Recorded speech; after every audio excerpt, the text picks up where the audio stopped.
Ayuhan nas, antum khuliqtum lil abad.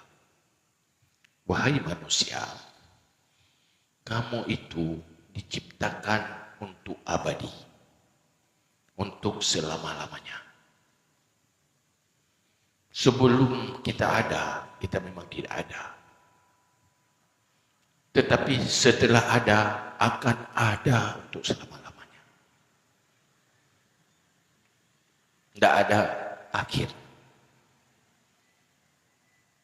Makhluk lain semacam hewan-hewan, ujungnya dia jadi tanah.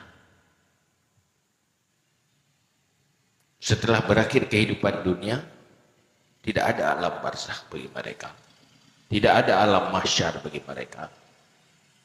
Cuma sekali lagi dibangkitkan hanya untuk penegakan keadilan atas kezaliman-kezaliman saat menjalani